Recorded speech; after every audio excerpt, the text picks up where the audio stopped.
Hi ಎಲ್ರಿಗೂ ನಮಸ್ಕಾರ. ನೀವು ನೋಡ್ತಾ ಇದ್ದೀರಾ ಲಕ್ಕೇಶ್ ಯಶ್ ಯೂಟ್ಯೂಬ್ ಚಾನಲ್. ಇವತ್ತಿನ ಒಂದು ವಿಡಿಯೋದಲ್ಲಿ ಯೂಟ್ಯೂಬಲ್ಲಿ ಸಬ್ಸ್ಕ್ರೈಬರ್ಸ್ನ ಇನ್ಕ್ರೀಸ್ ಮಾಡೋದಕ್ಕೆ ಕೆಲವೊಂದಷ್ಟು ಟಿಪ್ಸ್ಗಳನ್ನ ತಿಳಿಸ್ಕೊಡ್ತೀನಿ. ಆ ಒಂದು ಟಿಪ್ಸ್ಗಳನ್ನ ಫಾಲೋ ಮಾಡಿ ಖಂಡಿತವಾಗ್ಲೂ ನಿಮ್ಮ ಒಂದು ಯೂಟ್ಯೂಬ್ ಚಾನಲಲ್ಲಿ ಸಬ್ಸ್ಕ್ರೈಬರ್ಸ್ ಇನ್ಕ್ರೀಸ್ ಆಗ್ತಾರೆ. ಸೊ ನನಗೆ ಗೊತ್ತು, ನಾನು ಆದಷ್ಟು ನಿಮಗೆ ಏನು ವೀಡಿಯೋಗಳು ಬೇಕು ಅಂಥ ವೀಡಿಯೋಗಳನ್ನ ನಾನು ನಿಮಗೆ ಜಾಸ್ತಿ ಮಾಡ್ತಾ ಹೋಗ್ತೀನಿ.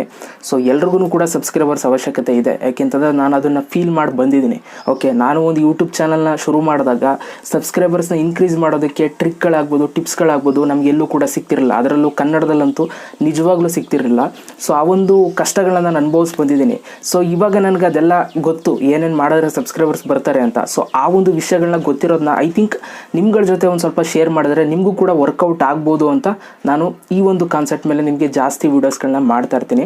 ಸೊ ನಿಮಗೆ ವರ್ಕೌಟ್ ಆಗ್ತಾ ಇದ್ದರೆ ದಯವಿಟ್ಟು ಕಮೆಂಟ್ ಬಾಕ್ಸಲ್ಲಿ ಕಮೆಂಟ್ನ ಮಾಡಿ. ಓಕೆ, ಸೊ ಇವತ್ತಿನ ಒಂದು ವಿಡಿಯೋದಲ್ಲಿ ಸಬ್ಸ್ಕ್ರೈಬರ್ಸ್ನ ಇನ್ಕ್ರೀಸ್ ಮಾಡ್ಕೊಳ್ಳೋದು ಅಂತ ತಿಳಿಸ್ಕೊಡ್ತಾ ಇದ್ದೀನಿ. ವಿಡಿಯೋನ ಶುರು ಮಾಡೋದಕ್ಕಿಂತ ಮುಂಚೆ ನೀವೇನಾದ್ರು ಫಸ್ಟ್ ನಮ್ಮ ಯೂಟ್ಯೂಬ್ ಚಾನಲ್ ನೋಡ್ತಾರೆ ಸಬ್ಸ್ಕ್ರೈಬ್ ಮಾಡ್ಕೊಳ್ಳಿ, ಜೊತೆ ವೀಡಿಯೋಸ್ ಎಲ್ಲ ದಯವಿಟ್ಟು ಇವಾಗಲೇ ಒಂದು ಲೈಕ್ನ ಮಾಡಿ. ಈ ಒಂದು ವಿಡಿಯೋಗೆ 200 ಲೈಕ್ಸ್ನ ಎಕ್ಸ್ಪೆಕ್ಟ್ ಮಾಡ್ತಾ ಇದ್ದೀನಿ. ಮಾಡ್ತೀರಲ್ವಾ? ಸೊ ಬನ್ನಿ ಇವತ್ತಿನ ವಿಡಿಯೋನ ಶುರು ಮಾಡೋಣ. ಓಕೆ ಗೈಸ್, ನಿಮ್ಮ ಒಂದು ಯೂಟ್ಯೂಬ್ ಚಾನಲಲ್ಲಿ ಸಬ್ಸ್ಕ್ರೈಬರ್ಸ್ನ ಇನ್ಕ್ರೀಸ್ ಮಾಡೋದಕ್ಕೆ 3 ಟಿಪ್ಸ್ಗಳನ್ನ ಹೇಳ್ತೀನಿ. ಓಕೆ, ಈ ಒಂದು ವಿಡಿಯೋದಲ್ಲಿ ನಾನು ನಿಮಗೆ 3 ಟಿಪ್ಸ್ನ ಕೊಡ್ತೀನಿ. ಈ 3 ಟಿಪ್ಸ್ನ ಫಾಲೋ ಮಾಡಿ ಖಂಡಿತವಾಗ್ಲೂ ನಿಮ್ಮ ಒಂದು ಚಾನಲಲ್ಲಿ ಸಬ್ಸ್ಕ್ರೈಬರ್ಸ್ ಇನ್ಕ್ರೀಸ್ ಆಗ್ತಾರೆ, ಜೊತೆಗೆ ನಿಮ್ಮ ಒಂದು ಚಾನಲ್ ಕೂಡ ಬೂಸ್ಟ್ ಆಗುತ್ತೆ. ಸೊ ಮೊದಲನೇ ಟ್ರಿಕ್ ಏನಪ್ಪ ಅಂತಂದರೆ, ಸೊ ನಿಮ್ಮ ಒಂದು ವೀಡಿಯೋಸ್ಗಳನ್ನ ಹೆಂಗಾದರೂ ಮಾಡಿ ಒಬ್ರಿಗಾದರೂ ರೀಚ್ ಆಗುವಂಗೆ ಮಾಡಬೇಕು ನೀವು, ಆಯಿತಾ? ಸೊ ಇವಾಗ ಏನಾಗುತ್ತೆ ಅಂತಂದರೆ, ಒಂದು ವ್ಯಕ್ತಿಗೆ ನಿಮ್ಮ ಒಂದು ವಿಡಿಯೋ ಹೋದರೆ ಬ್ರೌಸ್ ಫೀಚರ್ ಅಥವಾ ಸಜೆಸ್ಟಲ್ಲ ಹೆಂಗೋ ಒಟ್ಟಿನಲ್ಲಿ ಒಂದು ಹೋದರೆ ಆ ಒಂದು ವಿಡಿಯೋನ ಅವರು ಕ್ಲಿಕ್ ಮಾಡಿ ನೋಡಿ ಅಥವಾ ನೋಡದೇ ಇದ್ರೂ ಕೂಡ ಜಸ್ಟ್ ಹಿಂಗೆ ಕ್ಲಿಕ್ ಮಾಡಿ ಕ್ಲೋಸ್ ಮಾಡಿಬಿಟ್ರು ಕೂಡ ನೆಕ್ಸ್ಟ್ ಟೈಮ್ ನಿಮ್ಮ ಒಂದು ವಿಡಿಯೋ ಸಜೆಸ್ಟ್ ಆಗುತ್ತೆ. ಅಬ್ಸರ್ವ್ ಮಾಡಿದ್ದೀರಾ? ತುಂಬ ಯೂಟ್ಯೂಬ್ ಚಾನಲ್ಸ್ ವೀಡಿಯೋಸ್ಗಳನ್ನ ನೀವು ನೋಡಿರ್ತೀರ, ಆದರೆ ಅವ್ರ ಚಾನಲ್ ಸಬ್ಸ್ಕ್ರೈಬ್ ಮಾಡ್ಕೊಂಡಿರಲ್ಲ, ಲೈಕು ಮಾಡಿರಲ್ಲ, ಕಮೆಂಟು ಮಾಡಿರಲ್ಲ.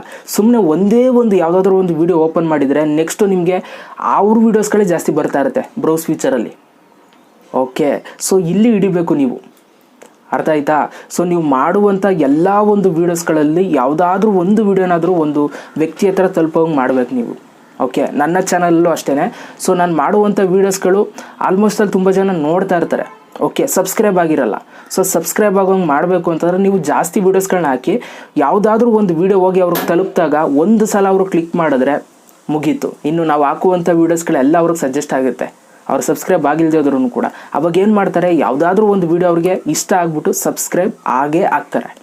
ಓಕೆ, ಈ ಥರನೇ ನೀವು ಸಬ್ಸ್ಕ್ರೈಬ್ನ ಮಾಡ್ಕೊಳ್ಳೋದು, ಸಬ್ಸ್ಕ್ರೈಬರ್ಸ್ನ ಕಂಪ್ಲೀಟ್ ಮಾಡ್ಕೊಳ್ಳೋದಕ್ಕೆ ಈ ಥರನೇ ನೀವು ಪ್ರಯತ್ನ ಪಡಬೇಕು. ಓಕೆ, ಯಾರೂ ಕೂಡ ನಿಮ್ಮ ಒಂದು ವಿಡಿಯೋ ಒಂದೇ ವಿಡಿಯೋಗೆ ನಿಮ್ಮ ಒಂದು ಚಾನಲ್ನ ಸಬ್ಸ್ಕ್ರೈಬ್ ಆಗಲ್ಲ ಕಣ್ರಪ್ಪ.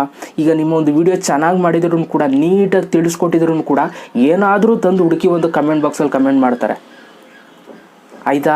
ಏನಾದರೂ ಒಂದು ಕೊರತೆನ ಹುಡುಕಾದರೂ ನಿಮಗೆ ಕಮೆಂಟ್ ಬಾಕ್ಸಲ್ಲಿ ಕಮೆಂಟ್ ಮಾಡ್ತಾರೆ.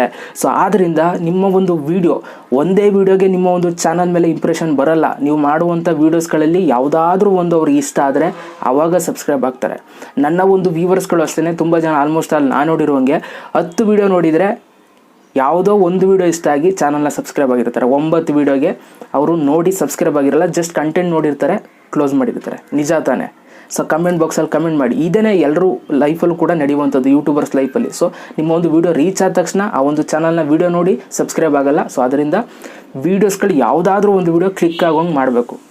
ಕ್ಲಿಕ್ ಬೈಟೋ ಏನೋ ಒಂದು ಒಟ್ಟಿನಲ್ಲಿ ನೀವು ನೀಟಾಗಿ ಮಾಡಬೇಕು. ಕ್ಲಿಕ್ ಬೈಟ್ ಮಾಡಿದ್ರೂ ಕೂಡ ಅದಕ್ಕೊಂದು ಬೆಲೆ ಇರಬೇಕು. ನೀವು ಮಾಡಿರೋದಕ್ಕೂ ಅದರಲ್ಲಿ ತಕ್ಕಂಗೆ ಉತ್ತರ ಇದ್ದರೆ ಖಂಡಿತವಾಗ್ಲೂ ನಿಮ್ಮೊಂದು ಚಾನಲ್ನ ಸಬ್ಸ್ಕ್ರೈಬ್ ಆಗ್ತಾರೆ, ಆಯಿತಾ? ಇದು ನನ್ನ ಕಡೆಯಿಂದ ಮೊದಲನೇ ಟ್ರಿಕ್, ನಿಮ್ಮ ಒಂದು ಚಾನಲಲ್ಲಿ ಸಬ್ಸ್ಕ್ರೈಬರ್ಸ್ನ ಇನ್ಕ್ರೀಸ್ ಮಾಡೋದಕ್ಕೆ. ಇನ್ನು ಎರಡನೇ ಟ್ರಿಕ್ ತುಂಬ ಇಂಪಾರ್ಟೆಂಟ್ ನೋಡಿ.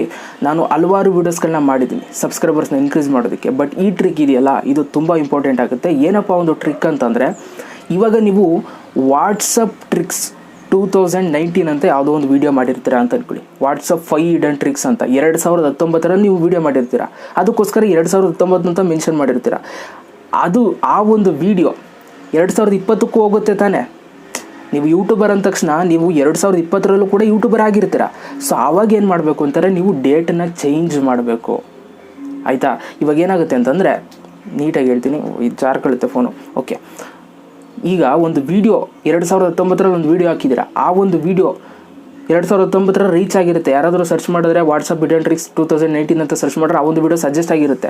ಬಟ್ ಇವಾಗ 2020 ಬಂತು ಅಂತ ಅಂದ್ಕೊಳ್ಳಿ, ಆವಾಗ ನೀವೇನು ಮಾಡಬೇಕು ಅಂತಾರೆ, ಹೋಗಿ ಟೈಟಲಲ್ಲಿ ಅದನ್ನು 2020 ಅಂತ ನೀವು ಚೇಂಜ್ ಮಾಡಬೇಕು. ತಮ್ನಲ್ಲೂ ಅಷ್ಟೇ 2019 ಅಂತ ಹಾಕಿದರೆ 2020 ಅಂತ ಹಾಕಿ. ಅವಾಗ ಏನಾಗುತ್ತೆ ಅಂತಂದರೆ ನಿಮ್ಮ ಒಂದು ವೀಡಿಯೋನ ಈಗ ಎಕ್ಸಾಂಪಲ್ ಈಗ ವಾಟ್ಸಪ್ ಹಿಡನ್ ಟ್ರಿಕ್ಸ್ 2020 ಅಂತ ಸರ್ಚ್ ಮಾಡಿದ್ರೆ ಅವಾಗ 2019 ವೀಡಿಯೋ ಹಾಕಿರ್ತಿರಲ್ಲ ಆ ಒಂದು ವೀಡಿಯೋನು ಕೂಡ ಸಜೆಸ್ಟ್ ಆಗುತ್ತೆ.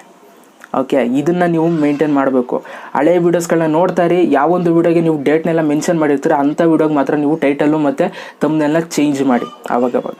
ಓಕೆ, ಇದರಿಂದ ನಿಮ್ಮ ಒಂದು ಚಾನಲಲ್ಲಿ ಸಬ್ಸ್ಕ್ರೈಬರ್ಸ್ ಇನ್ಕ್ರೀಸ್ ಆಗ್ತಾರೆ. ಇದು ನನ್ನ ಕಡೆಯಿಂದ 2ನೇ ಟ್ರಿಕ್, ನಿಮ್ಮ ಒಂದು ಚಾನಲಲ್ಲಿ ಸಬ್ಸ್ಕ್ರೈಬರ್ಸ್ನ ಇನ್ಕ್ರೀಸ್ ಮಾಡ್ಕೊಳ್ಳೋದಕ್ಕೆ. ಇನ್ನು ಮೂರನೇ ಟ್ರಿಕ್ ಸಿಂಪಲ್. ನಿಮ್ಮ ಒಂದು ಚಾನಲಲ್ಲಿ ತಮ್ನೇಲ್ಗಳು ಹಾಕಿರ್ತೀರ. ಸೊ ತಮ್ನೇಲು ತುಂಬ ಜನ ನಿಮ್ಗನ್ಸಿರುತ್ತೆ, ಓಕೆ ಸೂಪರ್ ಆಗಿದೆ ಗುರು, ನನ್ನ ತಮ್ನೇಲ್ ನೋಡಿದ್ರೆ ಪಕ್ಕ ಕ್ಲಿಕ್ ಮಾಡ್ತಾರೆ ಅಂತ ನಿಮ್ಗನ್ಸಿರುತ್ತೆ. ಸೊ ಆ ಒಂದು ವೀಡಿಯೋಗಳಿಗೆ ಓಕೆ, ನೀವು ಯಾವುದು ಒಳ್ಳೆ ತಮ್ನೇಲ್ ಮಾಡಿರ್ತೀರ, ನಿಮ್ಗೆ ಯಾವ್ದು ಸ್ಯಾಟಿಸ್ಫ್ಯಾಕ್ಷನ್ ಇರುತ್ತೆ, ಆ ಒಂದು ವೀಡಿಯೋ ಒಳ್ಳೆ ವ್ಯೂಸ್ ಬರಲಿಲ್ಲ ಅಂದ ತಕ್ಷಣ ನೀವು ತಮ್ನೇಲ್ನ ಚೇಂಜ್ ಮಾಡಿ. ಅದು ಎಷ್ಟೇ ಚೆನ್ನಾಗಿರಲಿ ತಮ್ನೇಲ್, ಅದಕ್ಕಿಂತ ಇನ್ನೂ ಬೆಟರಾಗಿ ಮಾಡೋದಕ್ಕೆ ನೀವು ಟ್ರೈ ಮಾಡಬೇಕು. ಸೊ ಅವಾಗವಾಗ ತಮ್ನೇಲ್ಗಳನ್ನ ನೀವು ಚೇಂಜ್ ಮಾಡ್ತಾರೆ, ಆಯಿತಾ. ಇವಾಗ how to get subscribers in 30 days ಅಂತ ಮಾಡಿರ್ತೀನಿ. ಸೊ ಆ ಒಂದು ತಮ್ನೇಲ್ ಮುಖಾಂತರ ನನ್ನ ಒಂದು ವೀಡಿಯೋ ಯಾರು ನೋಡಲಿಲ್ಲ ಅಂತಂದರೆ ಆಗ ತಮ್ನೇಲ್ ಚೇಂಜ್ ಮಾಡ್ತೀನಿ ಆಟೋಮೆಟಿಕ್ಕಾಗಿ. ಓಕೆ, ಸೊ ಆದ್ದರಿಂದ ಈ ಥರ ಟ್ರೈ ಮಾಡ್ತಾರೆ, ತಮ್ನೇಲ್ಗಳನ್ನ ಚೇಂಜ್ ಮಾಡ್ತಾರೆ ಅವಾಗವಾಗ. ಸೊ ಈ ಒಂದು 3 ಟ್ರಿಕ್ಸ್ಗಳನ್ನ ನೀವು ಫಾಲೋ ಮಾಡಿದ್ರೆ ಖಂಡಿತವಾಗ್ಲೂ ನಿಮ್ಮೊಂದು ಚಾನಲಲ್ಲಿ ಸಬ್ಸ್ಕ್ರೈಬರ್ಸು ಕೂಡ ಇನ್ಕ್ರೀಸ್ ಆಗ್ತಾರೆ, ನಿಮ್ಮೊಂದು ಚಾನಲ್ಲು ಕೂಡ ಬೂಸ್ಟ್ ಆಗುತ್ತೆ, ವ್ಯೂಸು ಬರುತ್ತೆ, ಆಟೋಮೆಟಿಕ್ಕಾಗಿ ಸಬ್ಸ್ಕ್ರೈಬರ್ಸು ಬರ್ತಾರೆ. ಓಕೆ, ನಾನು ಟೈಟಲ್ ಇಡೋದು ಹೌ ಟು ಗೆಟ್ ಸಬ್ಸ್ಕ್ರೈಬರ್ಸ್ ಅಂತ. ಇದರಲ್ಲಿ ನಿಮಗೆ ವ್ಯೂಸ್ ಬರೋಂಗೂ ಹೇಳಿರ್ತೀನಿ, ಸಬ್ಸ್ಕ್ರೈಬರ್ಸ್ ಬರೋಂಗೂ ಹೇಳಿರ್ತೀನಿ, ನಿಮ್ಮ ಚಾನಲ್ ಬೂಸ್ಟ್ ಆಗೋಂಗೂ ಕೂಡ ಟಿಪ್ಸ್ನ ಕೊಟ್ಟಿರ್ತೀನಿ. ಓಕೆ, ಸೊ ವಿಡಿಯೋ ಸರಿ ದಯವಿಟ್ಟು ಒಂದು ಲೈಕ್ನ ಮಾಡಿ, ಜೊತೆಗೆ ಅನ್ಸುತ್ತಾ ಕಮೆಂಟ್ ಮಾಡಿ. ಮತ್ತೆ ಸಿಗ್ತೀನಿ, ಎಲ್ರಿಗೂ ಬೈ, ಜೈ ಹಿಂದ್, ವಂದೇ ಮಾತರಂ.